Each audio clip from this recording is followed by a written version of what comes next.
Before this live stream begins, I would like to tell you that no drama, no making copyrights, and do not make fun of me. Otherwise, I don't want to get exposed of this. Also, I don't want to give myself any dramas. And don't do this. Only add 6 people only. Only have 6 people only. Okay, so that's it. So let's get started that stream, shall we?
Alright. Hello there, everyone. You know my name, and this is my very last stream of this year because tomorrow is New Year's Day.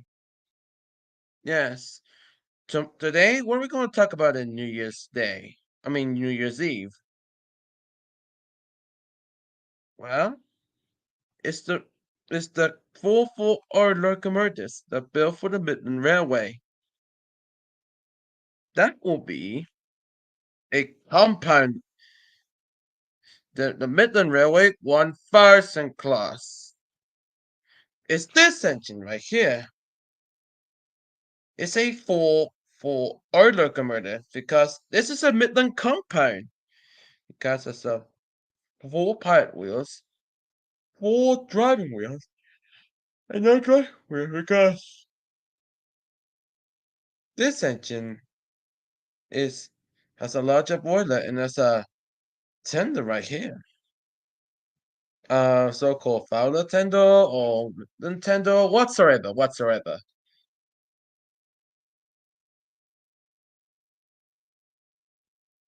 Because these engines were introduced by Samuel Wade Johnson, was being renewed as a superheated DD compound. It was being designed by Henry Fowler. These engines had been built between 1902 and 1909. Them in 1913 and 1928. Because these engines are built for passenger services. Hey, Alex Gardner, hello. It's been a while. Hmm. It's been a while. Yeah. Is Don't what? ask where I took this picture from. I just took this right a long time ago. What is that?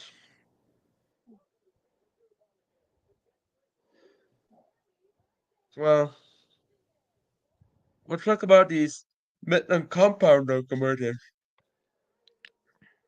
You know that. Hold on a second. It's this engine. I know about that.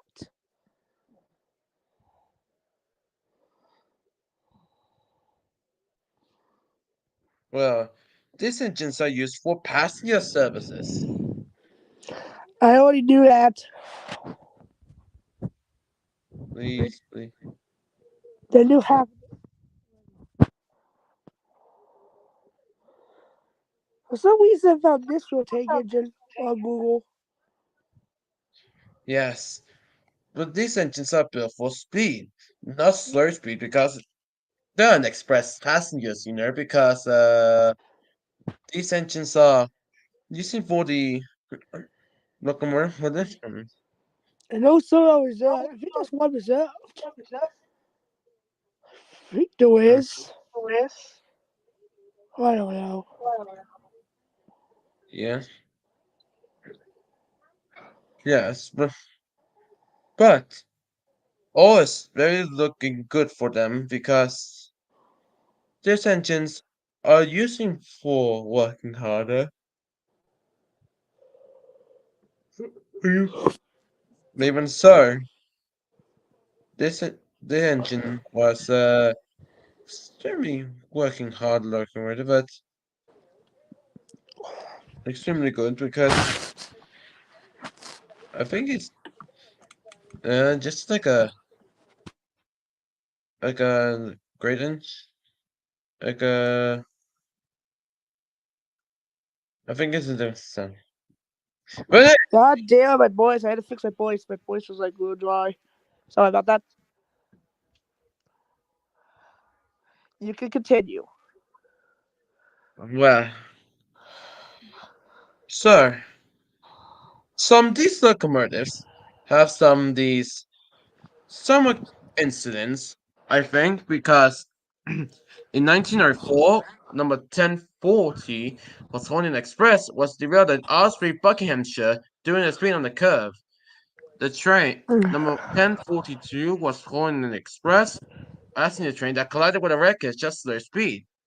Only 4 people was killed. In 1918, on January, number 10 was hauling a passenger train was derailed at Little Saltvia, Cumberland. 7 people were killed, 46 were injured. And 10th of July, 1933, 1010 again was hauling an express train during at a Little Salt Lake due to a signalman's error. 1 person was killed and 30 were injured, one seriously. In 1947, number 10 or 4 was hauling a passenger train was derailed at Kidneyshire when a bridge collapsed under it. In the 1952, number 41040 was hauling a two-passenger train. Number 2 hauling a passenger train derailed at Blairmore Loops, West Riding of Yorkshire, when a defective brake hanger on the locomotive caused went under the train. At least anyone was so hurt. What? No? Hey, There you go. Petey. Hey, Petey, Uh, what's up? yes. We're just talking about the Midland Railway Oh, compound locomotive. These locomotives are just looking better than ever. Well, better than ever, but because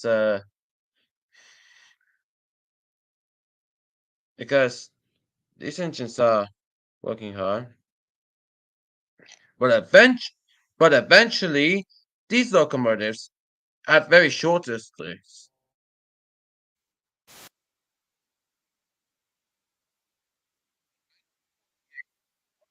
And are being withdrawn just before the nationalization.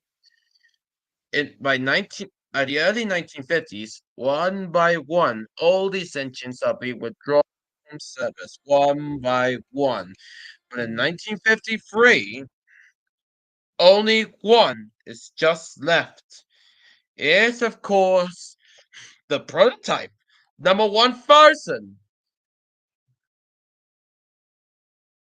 Yes, number 1000 is the sole survivor of the compound locomotives.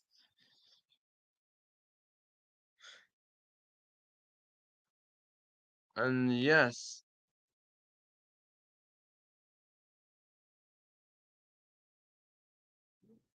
because these compounds are just, hey, so, so this compound locomotive was set to its preservation.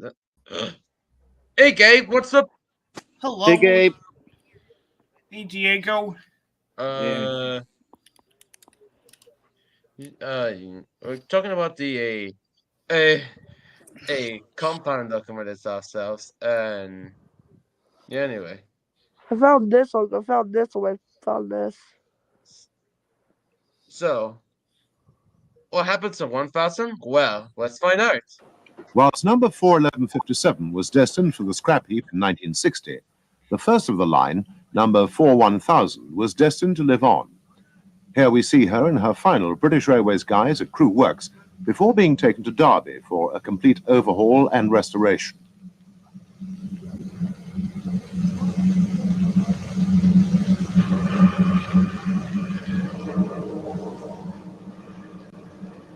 Here she was subjected to an effective rebuild rather than a simple overhaul. It was not the first time she'd been rebuilt. The history of the Midland compounds is long and complicated. The Midland Railway's philosophy throughout its existence had been to run light, frequent trains, and to this end, I made it. moderately dimensioned locomotives for passenger and freight use. This was carried through when heavier trains were required, the policy being simply to double head these, a practice which other railways tried to avoid due to the staffing costs. Throughout the Victorian era, the Midland flew in the phase of orthodoxy, reintroducing single driving wheeled express engines in the 1890s when other railways were using 440s, and introducing very small 440s in the early part of the 20th century when others were building 460s. However, North Western Railway unsuccessfully. I love the diesel spaces. Yes. Number 1000 had been preserved as part of the British Transport Commission's collection, which was then housed at Clapham Museum in London. There was a movement at the time to preserve locomotives as working examples, which had been started in 1957 when the Great Western City-class engine, City of Truro, had been returned to steam after nearly 25 years as a static museum piece. It's interesting to note that while number 1000 in its original guise had been built in 1901, the Great Western engine was 2 years its junior, but the Midland engine went directly from service to a working retirement.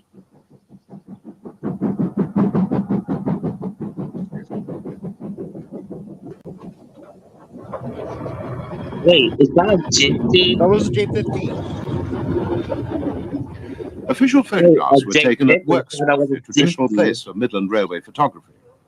This second photographic session took place in front of the local school children, many of whom it was hoped would be railway roundabout viewers.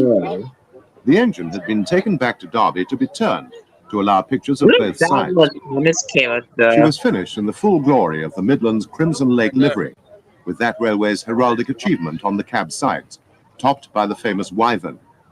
Indeed, she was to rise like another mythical bird, the phoenix, when she returned to steam inside Derby's roundhouse, preparatory to her first trial run from Derby to Leicester. These film shots were taken at slow speed, as the light was very low inside the roundhouse.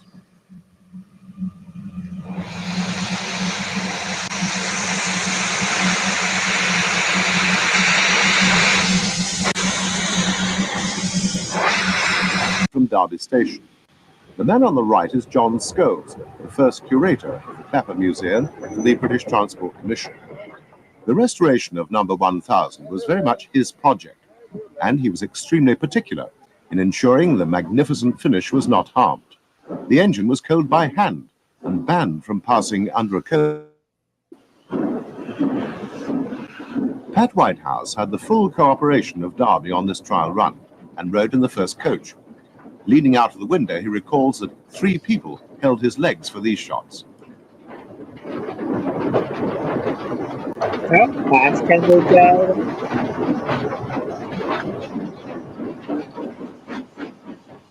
The outward trial finished at Leicester Midland Station. The locomotive was then turned and ran back to Derby, where it was, of course, originally built and rebuilt.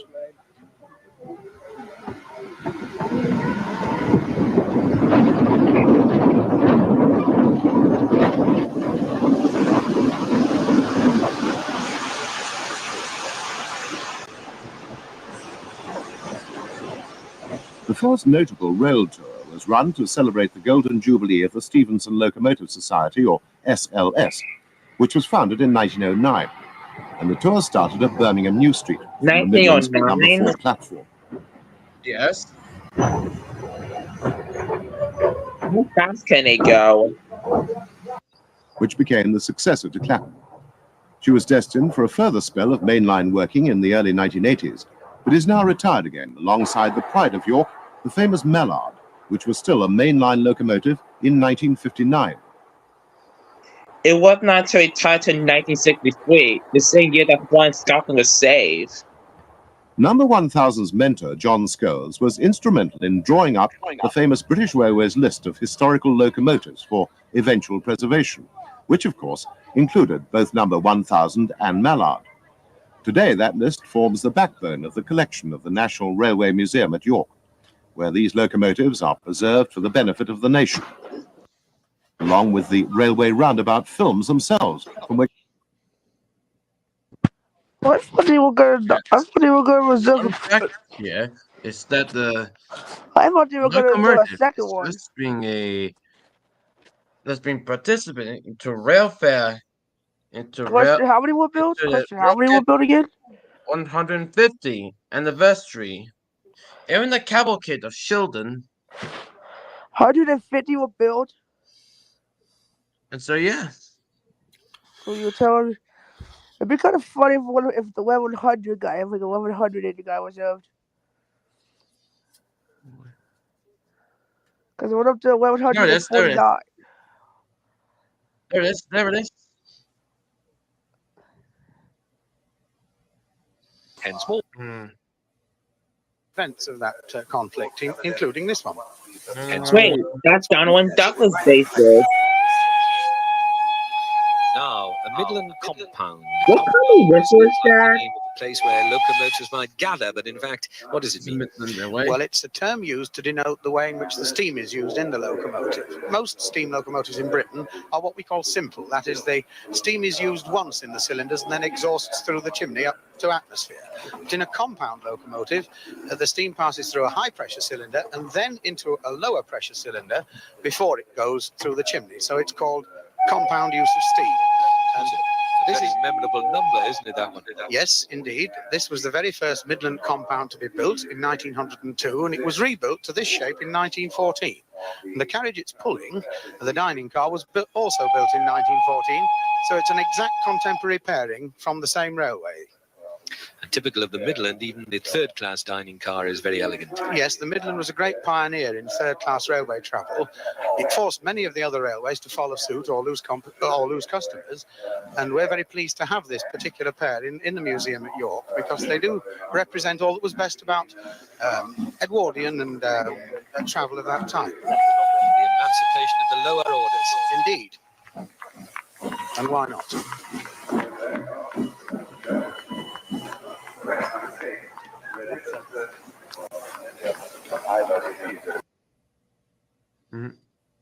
Yes.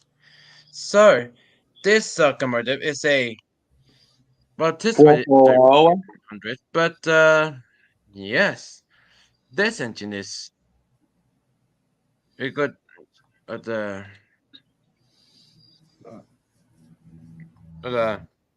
very good engines.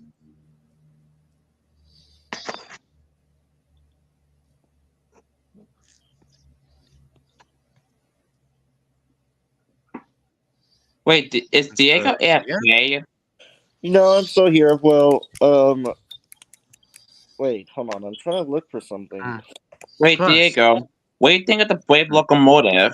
Oh, that was a good video. Like Samson, like he's like almost a Brunel scale of like the Brunel's Minecraft scale. You know what I mean? Is he based on a Honda Civic GS1? I thought that he was based off of he kind of looks like a base Yes. of Atlanta and West Point 290, but I don't know if that's even close. Wait, what does it look like?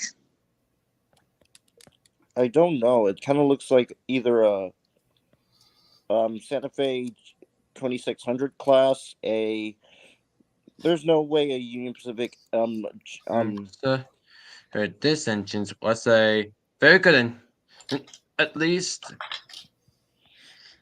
Sorry, I got it.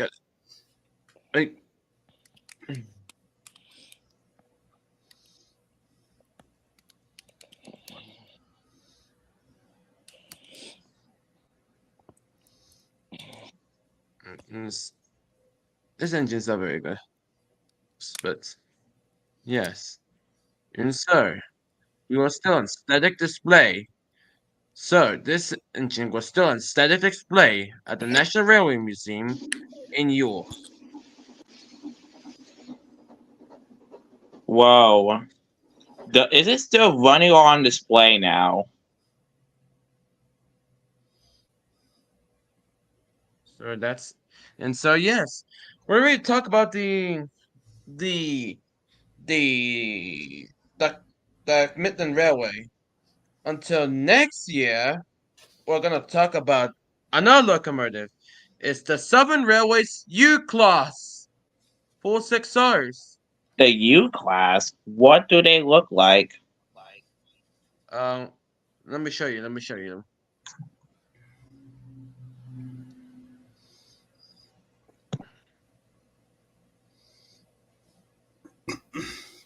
Let me show you. Oh, good. Do let you me know the let me just news show you. last night? It's this engine. What is the news? Oh, these engines. Is that Mullins basis? What is the news, Yes, Isaiah? it is. Look at my community tab. You will find out the good news.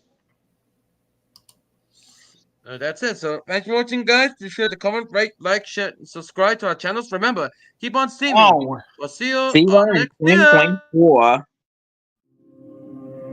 See you guys.